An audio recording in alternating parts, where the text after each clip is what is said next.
शांति। इस बात को अंडरलाइन कराया है, बच्चे मन जीत जगत जीत बनो। मन जीत स्थिति है क्या चीज? क्या मन पर भी जीत प्राप्त की जा सकती है? कहावत है, मन बड़ा चंचल है, मन मानता नहीं है।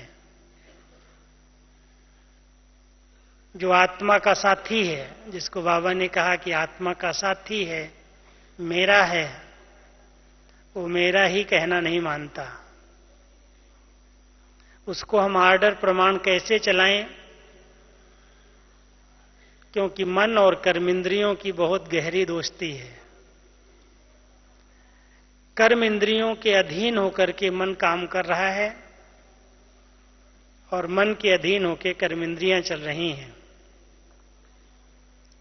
हम सबको बाबा कर्मेंद्रियों पर जीत प्राप्त कराना चाहते हैं और कर्म इंद्रियों पर जीत प्राप्त करने के लिए मन को जीतना जरूरी है। बाबा कहते, बच्चे मन तुम्हारा है और तुम इसको ऑर्डर करो 1 सेकंड में फुल स्टॉप, या 1 सेकंड में तुम इस साकार वतन से अव्यक्त वतन, अव्यक्त वतन से मूल वतन की सैर कराओ। आपका कहना वो मानना चाहिए और जितना समय जिस स्थिति में आप स्थित होना चाहो उतना समय वो स्थित हो जाए। हम सब जानते हैं मन एक बहुत बड़ी ऊर्जा है, बहुत श्रेष्ठ शक्ति है,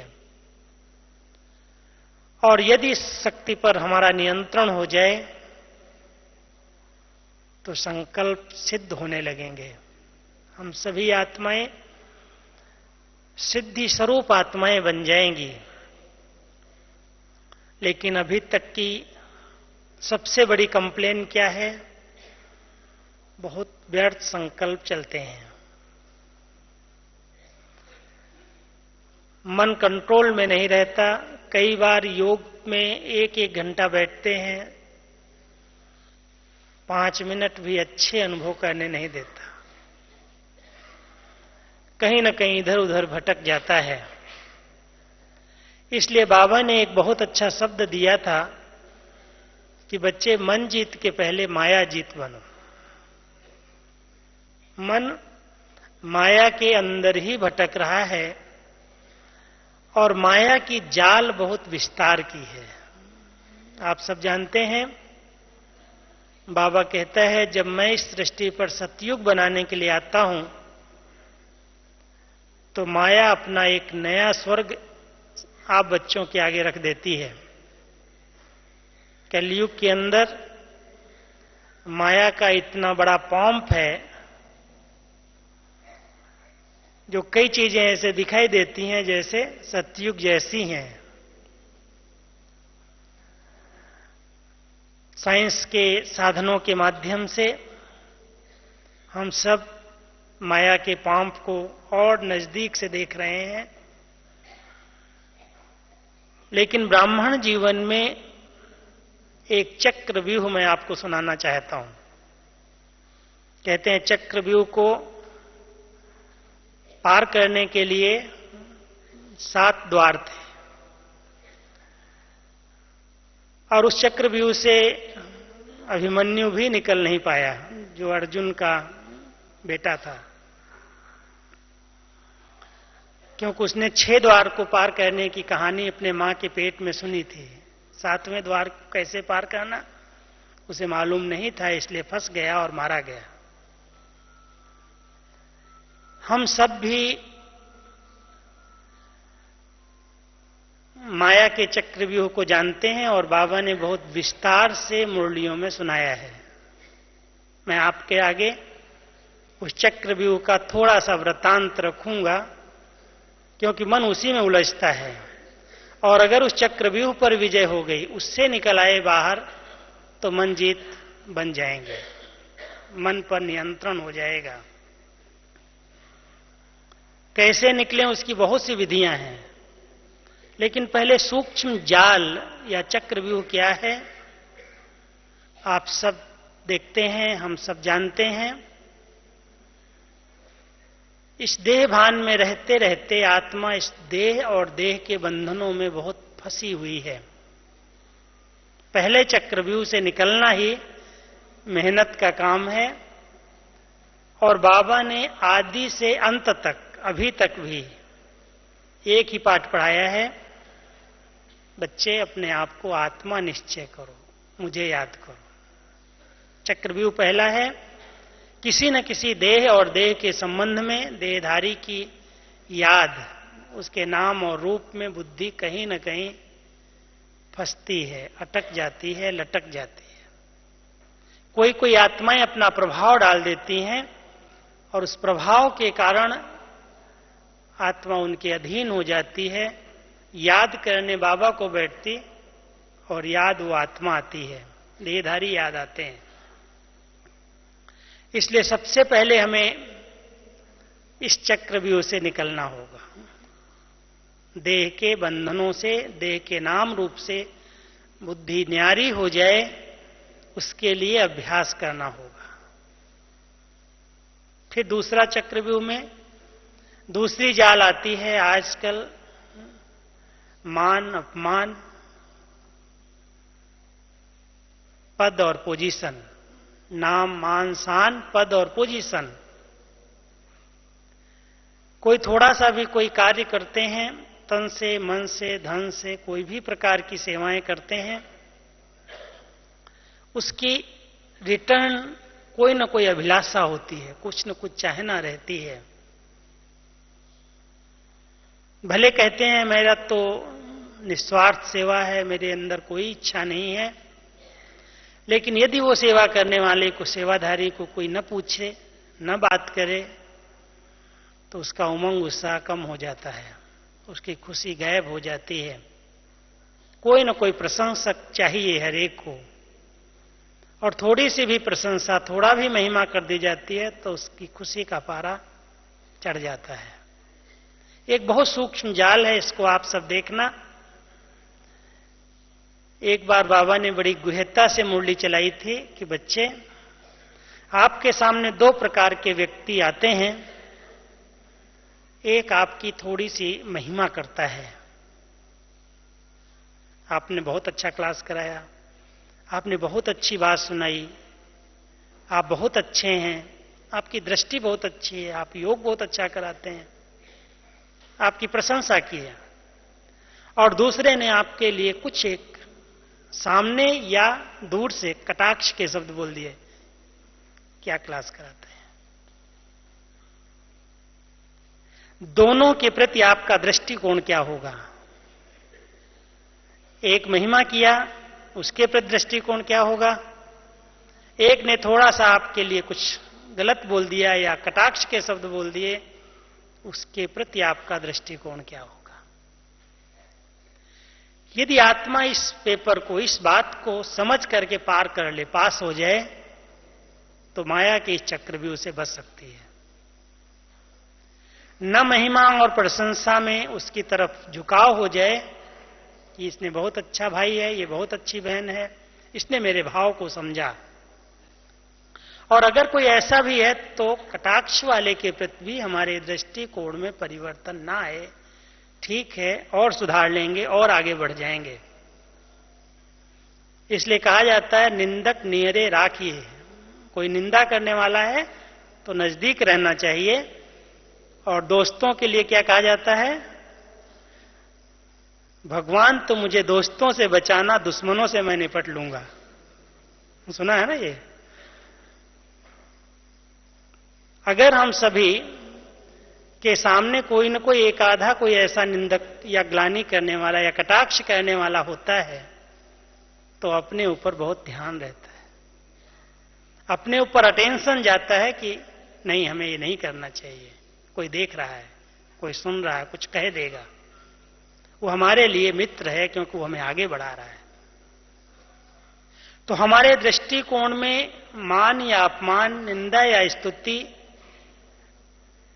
प्रशंसा करने वाला या कटाक्ष करने वाला, दोनों के प्रति हमारा दृष्टिकोण क्या है। यदि मैं आत्मा इस चक्रव्यूह से निकल आई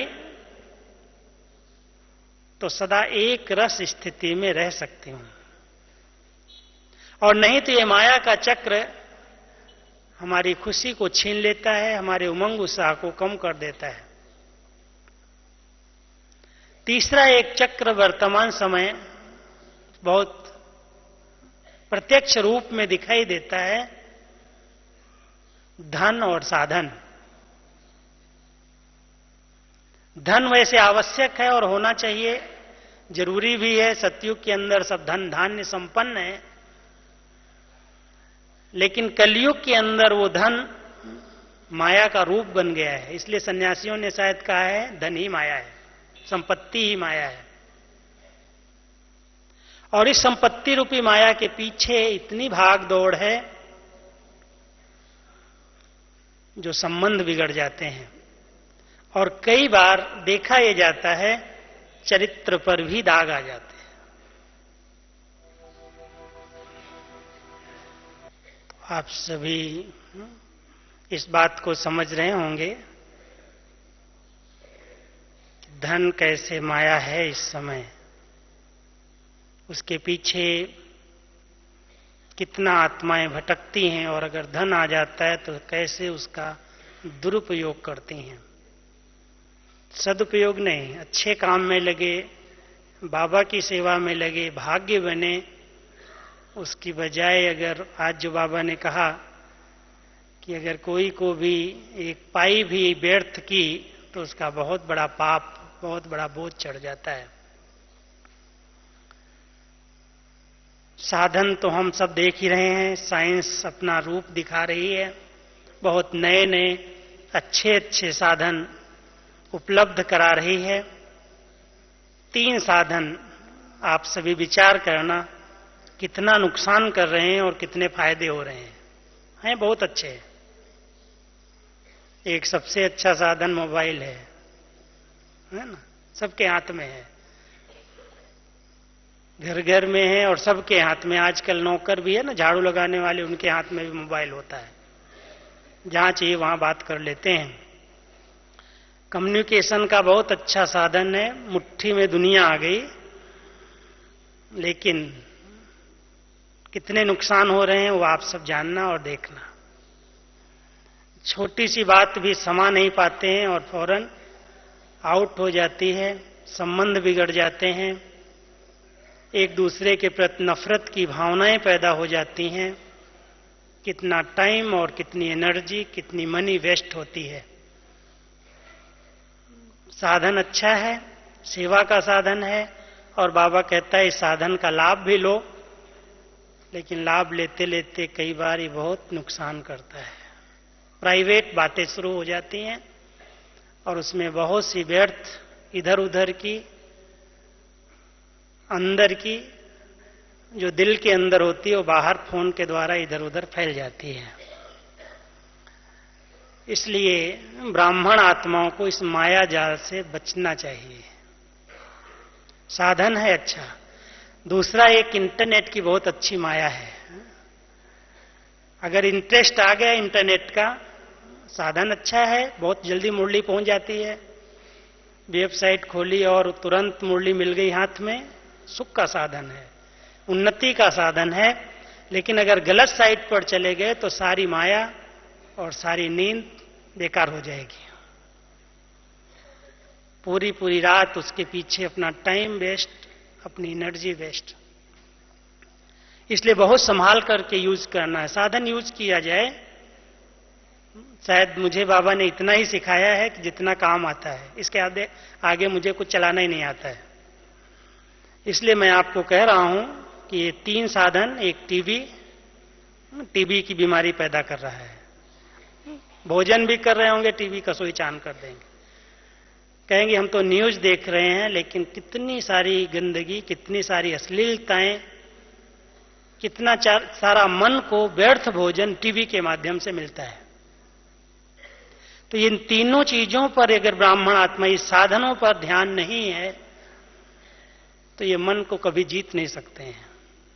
मन को जीतने के लिए इस माया के चक्रव्यूह को पहचानना पड़ेगा और उसे मुक्त होना पड़ेगा। क्योंकि मन को अच्छे विचारों का भोजन चाहिए। मन तभी जीता जा सकता है जब बहुत सकारात्मक चिंतन हो। उसकी मैं अलग से आपको व्याख्या दूंगा, लेकिन मैं एक चक्रव्यूह बता रहा हूं जो माया का वर्तमान समय चल रहा है। चौथा चक्रव्यूह, रीस और रेस। बाबा कहता है बच्चे पुरुषार्थ की रेस करो, दौड़ी लगाओ, फास्ट स्पीड करो, लेकिन चलते चलते एक दूसरे से भेंट करके, रीस करके, ईर्ष्या के वशीभूत होकर के एक दूसरे से जलना और एक दूसरे के प्रति नेगेटिव विचारधाराएं फैलाना, रीस एक बहुत नुकसानकारक, एक बहुत सूक्ष्म माया है। इसके पास ये है तो मेरे पास भी हो, इसके पास ऐसे साधन है तो मेरे पास भी हो, और उसके पीछे कई आत्माएं कर्ज ले लेती हैं, जो कर्ज एक बहुत बड़ी मर्ज है। किसके यहां ऐसी गाड़ी है, इसका ऐसा बंगला है, इसके पास ऐसी फ्रिज है, इसके पास ये साधन है, मैं कोई कम थोड़ी हूं। इसने इतना खर्चा अगर शादी में किया है, इतना इस काम में किया है, तो मैं कम करूंगा तो मैं नीचा हो जाऊंगा। लेकिन इस सूक्ष्म जाल को पहचानना, किसी से भेंट, किसी की तकदीर से भेंट करना, किसी के भाग्य से भेंट करना एक सूक्ष्म माया है। इसलिए रीस में ना करके पुरुषार्थ की रेस करें, ईर्ष्या में ना आए, भेंट न करें, लेकिन अपने भाग्य के, अपने पुरुषार्थ के आधार से अपना ऊंचे से ऊंचा भाग्य बनाएं। पांचवा, आप सब देख रहे हैं वर्तमान समय हदों के अंदर आत्माएं बनती जा रही हैं। बाबा विश्व परिवर्तन करने के लिए आया है, एक धर्म, एक राज्य, एक भाषा की स्थापना कर रहा है, लेकिन सेवा एक बंधन बनती जा रही है। जो सेवा सुख देने के लिए है, जो सेवा बाबा के नाम को प्रत्यक्ष करने के लिए है, उस सेवा के अंदर हदों का बंधन आत्माओं में टकराव पैदा कर रहे हैं। मेरा एरिया, तेरा एरिया, इस एरिया में क्यों आया, उस एरिया में क्यों आया। बेहद का दृष्टिकोण, भगवान ने बेहद का यज्ञ रचा और विश्व परिवर्तन करने के लिए आया है। खुद भी सेवा नहीं कर सकते और दूसरों को भी नहीं करने देते। बहुत बड़ा पाप है, सूक्ष्म माया है। चेक करना कि यदि हम सब किसी भी हद की एरिया में, किसी भी हद के बंधन में अपने आप को बांध करके रखते हैं, न हम करते हैं न दूसरों को करने देते हैं, ये कौन सी सेवा है। इसलिए सेवा एक बंधन न बन जाए, माया न बन जाए। सेवा सुख देने और सुख लेने के लिए है, सेवा बाबा को प्रत्यक्ष करने के लिए है। इसलिए बेहद का दृष्टिकोण, बेहद में आत्माएं रहें। और छठी एक जो बहुत गहरी हम आप सब देख रहे हैं कि ब्राह्मण आत्माएं चलते चलते किसी न किसी अवज्ञा के बोझ के कारण योग और मुरली का सुख नहीं ले पाती। मुरली के समय या योग के समय विशेष नींद आती है, आलस्य, सुस्ती या बहानेबाजी। ये एक चक्रव्यूह है माया का, जो हमें बाबा के रत्नों से खेलने नहीं देता है या बाबा से मिलन मनाने नहीं देता है। योग में बैठते ही आंख बंद हो जाती है, कहेंगे अभ्यास ही मेरा आंख बंद करके योग करने का है। और बाबा ने पिछली मुरली में कहा कि बाप तो सभी बच्चों के पास अमृत वेले चक्कर लगाता है, लेकिन अगर बच्चे आलस्य में हैं तो बाबा चक्कर लगा के वापस चला जाता है। अगर वरदान लेना है, शक्ति लेनी है, तो बहुत अलर्ट होकर के बैठो, नहीं तो ये आलस्य की माया कोई अनुभव करने नहीं देगी। एक सातवां चक्र भी बहुत सूक्ष्म है, बहुत प्रभावशाली है, कलयुग के अंदर चल रहा है। लेकिन कई ब्राह्मण आत्माएं भी उस चक्र के अंदर आ रही हैं। आप सब जानते हैं, कह देते हैं ये तो कुछ न कुछ ऊपरी छाया है। रिद्धि सिद्धि, तंत्र मंत्र, भूत विद्या, मैली विद्या, जो एक ब्राह्मण आत्माएं अगर किसी चक्र में आ गई किसी कारण से भी, ये अपने लिए और दूसरों के लिए बहुत बड़ा सूक्ष्म पाप है। इसलिए बाबा हम बच्चों को इनसे बचा रहा है कि इस चक्रव्यूह से बचो। अगर इसमें फंस गए तो मन कभी भी शांत नहीं होगा, कभी भी मन जीत बन ही नहीं सकते। मन जीत बनने के बाद जगत जीत बनना, मन हमारे नियंत्रण में आ जाए, सभी अपने इन सूक्ष्म माया के चक्रव्यूह को चेक करना। कहीं ना कहीं एक से निकल के दूसरे में फंस तो नहीं जाते। बाबा ने हम सबको जीवन मुक्त स्थिति का अनुभव करने के लिए कहा है, लेकिन जीवन मुक्त स्थिति के बीच में ये सूक्ष्म बंधन, छोटे मोटे बंधन जीवन की मौज का अनुभव करने नहीं देते हैं। कहीं ना कहीं बुद्धि लटक जाती, फंस जाती है, और फंसी हुई बुद्धि या मन ठीक यात्रा नहीं करा सकता है, उड़ नहीं सकता है। बंधा हुआ कोई भी चीज को बांध दिया जाए और उसको चलाया जाए, जैसे वो नाव चलाते हैं, अगर लंगड़ को बंधा हुआ है, खोला नहीं है, उसकी रस्सी खोली नहीं है, चप्पू चलाते रहो, नाव आगे बढ़ेगी क्या? यदि किसी भी बंधन में, किसी भी सूक्ष्म माया की जाल में आत्मा फंसी हुई है, तो ये मन न सूक्ष्म वतन जाएगा, न मूल वतन जाएगा, न मुक्त स्थिति का, न जीवन मुक्त स्थिति का अनुभव करेगा, वहीं घूमता रहेगा उसी जाल में।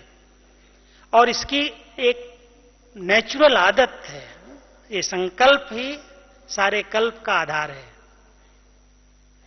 सारे कल्प में संकल्प शांत नहीं होते, भले निर्संकल्प समाधि कहा गया है, लेकिन ये चलते ही रहते हैं। निर संकल्प, बाबा एक बार कहा था, निर संकल्प समाधि नहीं है, निर्व्यर्थ समाधि। कोई भी व्यर्थ संकल्प ना है उसकी समाधि हो सकती है। शून्य संकल्प, डेड संकल्प नहीं होते। डेड साइलेंस नहीं है, डेड संकल्प नहीं है। इन संकल्पों को गति है, संकल्प माना ही गति। और अगर गति है तो अगर अच्छी गति है, उसको हमने समझ के उसको रास्ते पर लगाया है, तो हमें अच्छे अच्छे अनुभव कराएगा। और अगर इसको ऐसे ही छोड़ दिया, कंट्रोल नहीं रखा, तो भटकाएगा और परेशान करेगा। इसलिए कैसे हम मन को जीते हैं, उसकी क्या क्या विधियां हैं, वो भी मैं आपको 6-7 विधियां बता देता हूं, क्योंकि बाबा समय पर समय उन पर ध्यान खिंचवाते हैं। सबसे पहली विधि, अगर हम इन सबसे बचना चाहते हैं तो आवश्यक है आंतरिक वैराग्य, दिल का वैराग्य। जब तक वैराग्य नहीं आता तब तक त्याग नहीं होता। आप सब जानते हैं, जितने सन्यासी, जितने वैरागी त्यागी हैं, त्याग किया है, किसी ने घर गृहस्थ का, किसी ने अपने व्यवहारिक जीवन का त्याग करके अगर वो जंगल में गया है, तो कोई ना कोई बात से उसको वैराग्य आया है। वैराग्य के बाद त्याग शुरू हुआ है। हम सबको भी बाबा कहते हैं, बच्चे ये दुनिया जाने वाली है, खत्म हुई पड़ी है, इसमें कोई चीज काम की नहीं है, असार संसार है, कोई सार इसके अंदर नहीं है, इसलिए इसमें फंसना नहीं। बिल्कुल अंदर से वेहद का, दिल से वैराग्य चाहिए। वैराग्य के बाद परिवर्तन आएगा। अगर वैराग्य नहीं है तो परिवर्तन आना असंभव है। दूसरी बात है, बाबा हमेशा कहते हैं, क्या बात कहते हैं बाबा? अपनी घोट तो नशा चढ़े, दूसरा घोट के पिलाएगा तो नशा नहीं चढ़ेगा। अगर मैं अपने आप को बदलना चाहता हूं तो क्या करना होगा? अपने आप को पढ़ाना पड़ेगा। दूसरा पढ़ाएगा, दूसरा क्लास कराएगा, दूसरा कोई शिक्षाएं देगा उस तक ही रह जाएंगी, वहां तक ही रह जाएंगी। लेकिन अगर एकांतवास करके, एकांत में जा करके, अपने आप से बातें करके, अपने नशे में, अपनी मस्ती में रहेंगे तो अपने आप को चेंज कर सकते हैं। इसलिए हमारी दीदी जी कहती थी, सबसे बड़ा टीचर वो है जो अपना टीचर बनना जानता है, अपने को पढ़ाता है। अगर हम अपने को बदलना चाहते हैं, इस माया के चक्रव्यूह से बचना चाहते हैं, तो अपने आप को पढ़ाना सीख लें, अपनी मस्ती। तीसरी बात है एक बल और एक भरोसा। बाबा के बल में संपूर्ण भरोसा। बाबा की शक्तियां आजकल की रिद्धि सिद्धि वालों के आगे उनकी क्या शक्ति है? सर्वशक्तिवान का बल हमारे साथ है। दुनिया के अंदर कितना भी बुद्धि बल हो, धन का बल हो, शरीर का बल हो, सरकार का बल हो, कोई भी प्रकार का बल किसी के पास भी हो, लेकिन बाबा के बल के आगे सब बल फेल है। इसलिए एक बल और एक में पूरा भरोसा, पूरा विश्वास, पूरा निश्चय कि बाबा हमारे साथ है, सर्वशक्तिमान हमारे साथ है। कोई आत्मा, कोई भी चीज, मुझे 3 चीजों में भरोसा चाहिए। एक, बाबा में विश्वास नहीं, सिर्फ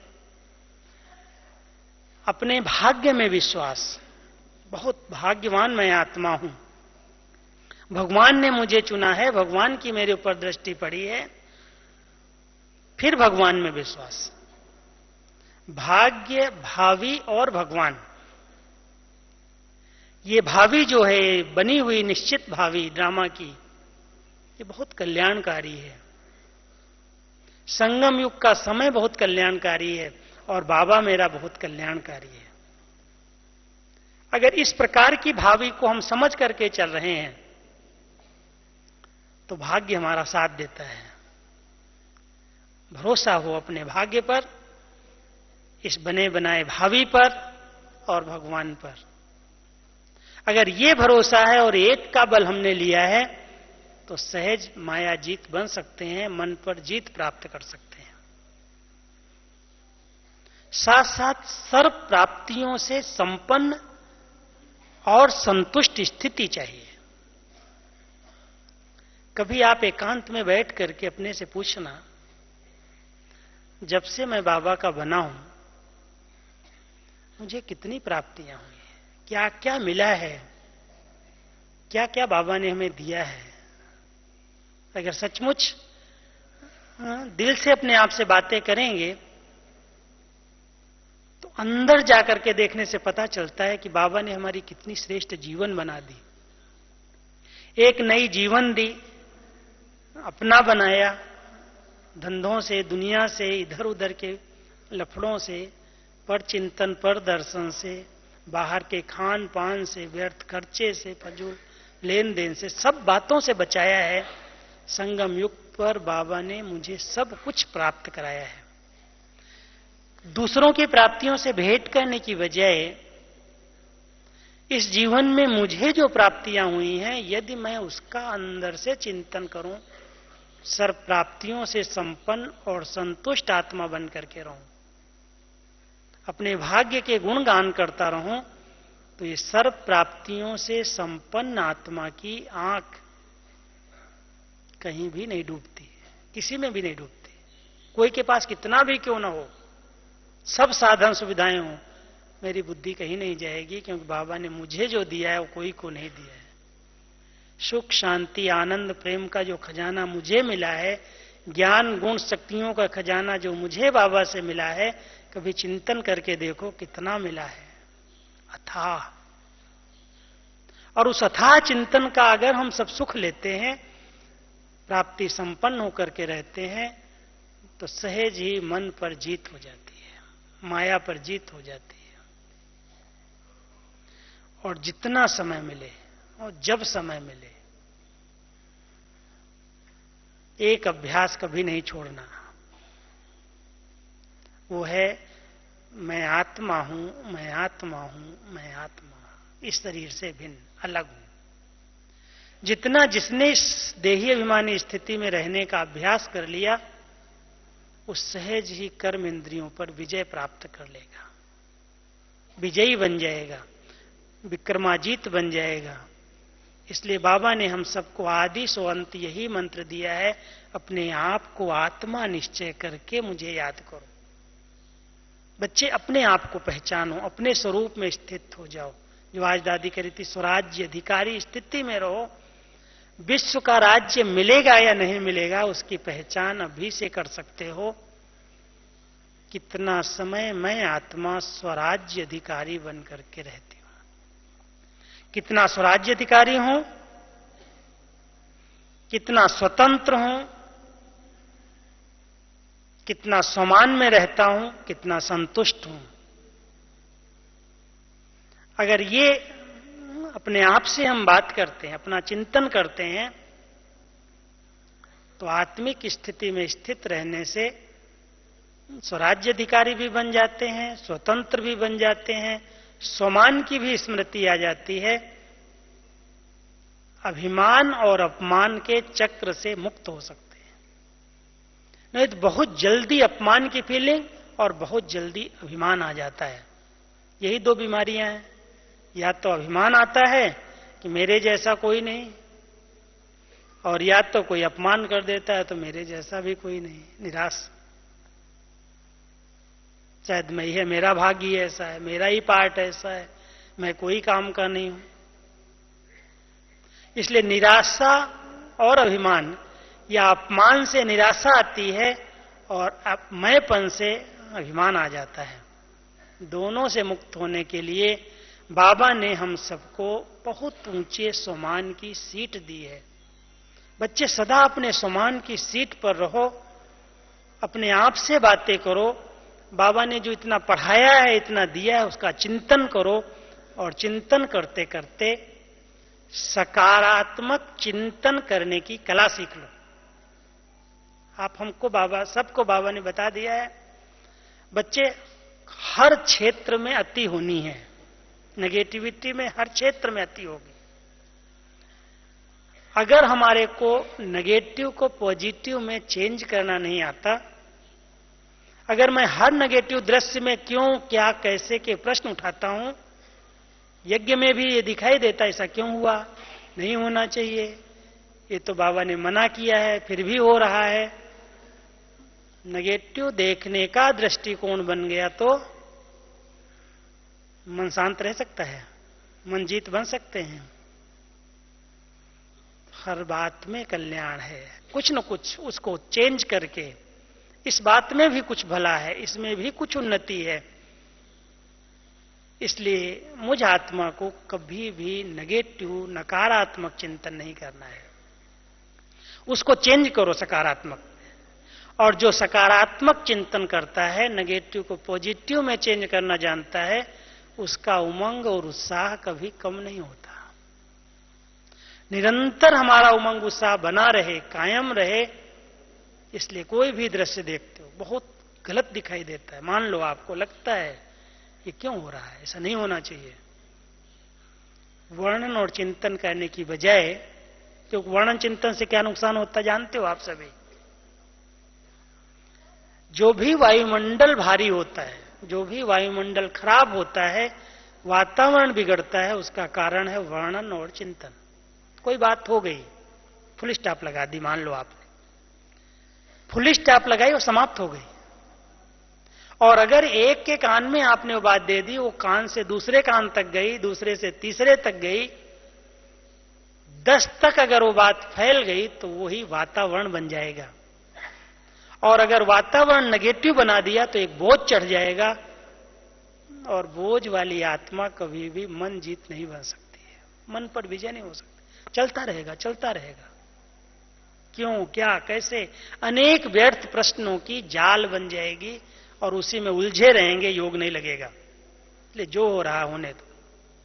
बाबा कहता देखते हुए भी नहीं देखो, सुनते हुए भी नहीं सुनो। आपके काम का है तो देखो, नहीं तो नहीं देखो। आपका अगर फायदा है तो जरूर देखो, सुनो, आगे बढ़ो। लेकिन अगर आपका उसमें कोई मतलब नहीं है तो बाबा कहता बच्चे हियर नो इविल, ये भी इविल है, ये भी बुरा है, देखना ही नहीं। इसलिए नेगेटिव को पॉजिटिव में, नकारात्मकता को सकारात्मकता में चेंज कर देना मायाजीत बनने की विधि है। और एक बल बहुत जरूरी है हमारे इस जीवन में, अनेक माया की परिस्थितियों पर विजय प्राप्त करा देता है। शारीरिक या मानसिक कोई भी परिस्थिति सामने आ जाए, अगर आत्मा के पास दुआओं का बल है, सुख दिया है, सुख लिया है, आज्ञाकारी बन करके रह रहा है, कोई पेपर आएगा संस्कार का, स्वभाव का, माया का, कोई भी आएगा, कोई भी जाल आएगी तो सहज उसको पार कर लेगा। तो मन जीत कैसे बने, ये 7 बातें याद रखना। अगर हम सब दुआएं जमा करते रहें, स्टॉक हो, सदा सकारात्मक चिंतन हो, एक बल एक भरोसा हो, अपनी घोटें, दूसरे को न देखें, सदा सम्मान में रहें, प्राप्ति संपन्न बन करके रहें, आत्मिक स्वरूप का अभ्यास करें और अंदर से दिल का वैराग्य हो, तो इस माया के चक्रव्यूह से हम बच सकते हैं। और अगर माया के चक्रव्यूह में नहीं फंसे तो आत्मा स्वतंत्र है, कितनी सेवा कर सकती है। बाबा कहता बच्चे अभी समय है, दुखियों की पुकार सुनो। सुनाई देती है, कितनी आत्माएं पुकार रही हैं, कितनी दुखी हैं, कितनी परेशान हैं। तुम बच्चों को भगवान मिला है और तुम्हें टाइटल दिया मास्टर दुख हरता सुख करता। उस सुख स्वरूप स्थिति में बैठ करके उन दुखियों के दुख सुन करके दुखी नहीं हो जाना। बीमारी, अगर डॉक्टर बीमारी, पेशेंट के बीमारी को सुन करके खुद बीमार पड़ जाए, उसको दवाई क्या देगा? सुख स्वरूप स्थिति में रह करके उन्हें सुख की, शांति की, शक्ति की अंजलि दो। मन जब अपनी सुख स्वरूप स्थिति में होगा, बहुत खुशी के अच्छे अच्छे संकल्प करेगा, बहुत नशे में रहेगा, तो जो दुखी आत्माओं की आवाज सुनाएगी उसको उसके वाइब्रेशन सुखी कर देंगे। ये मनसा सेवा हो जाएगी। अगर हम दुखी हैं तो दुखी बन करके हम दुखियों के दुख दूर नहीं कर सकते। इसलिए मनसा सेवा करने के लिए, सुख स्वरूप स्थिति के द्वारा अनुभव कराने के लिए मन बहुत लाइट चाहिए, बहुत खुशनुमा चाहिए। इसलिए बाबा कहता है बच्चे रोज खुशी की खुराक खाओ। इतना अपने आप को प्रसन्न कर लो, प्रफुल्लित कर लो, इसमें भले मियां मिट्टू बनो, इसमें छुट्टी है। अपने आप की महिमा करके बाबा मिला, भगवान मिल गया, कितना ऊंचा भाग्य बना दिया, कितनी ऊंची पढ़ाई है, कितना श्रेष्ठ संघ है, कैसा अच्छा परिवार है, कितना अच्छा भोजन मिल रहा है। अपने भाग्य की, कई बार बाबा कहता अपनी पीठ अपने हाथ से थपथपा लो, अपने आप की महिमा करो, प्रसन्न चित्त स्थिति में रहो। और जितना हल्के हैं, जितना खुशनुमा है, उस सुख स्वरूप स्थिति में है, उतना आत्माओं को सहारा दे सकेंगे, मदद दे सकेंगे, मनसा सेवा कर सकेंगे। जिनको जो आवश्यकता है वो मिलेगी।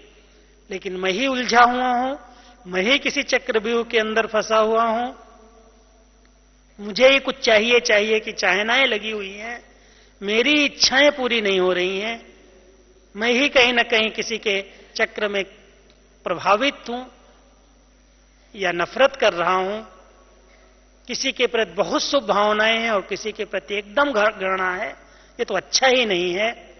मनसा सेवा हो ही नहीं सकती, मन जीत बन ही नहीं सकते, मन हमारा कहना मानेगा ही नहीं। हम चाहेंगे कि चलो हम आज ये सेवा करें, वो भटकाएगा, इधर उधर के व्यर्थ संकल्प लाएगा।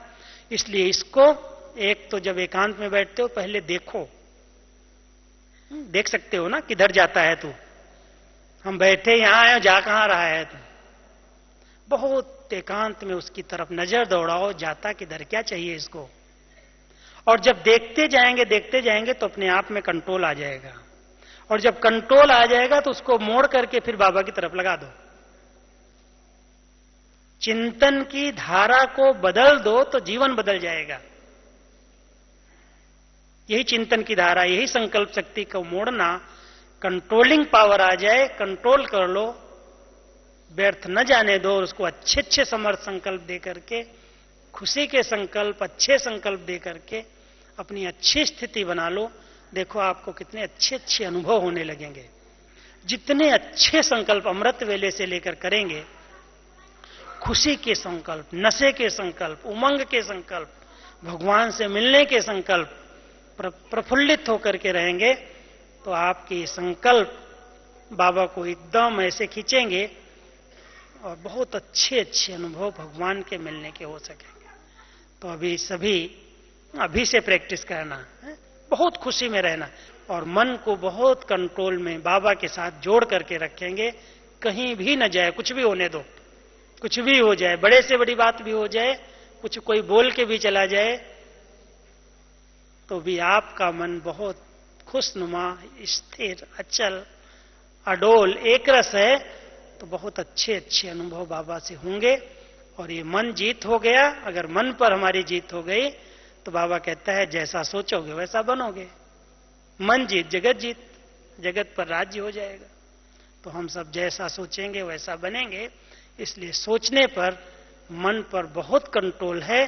तो मन एक बहुत श्रेष्ठ ऊर्जा है जो भगवान से मिला करके बहुत अच्छे अच्छे अनुभव करा सकती है। ओम शांति।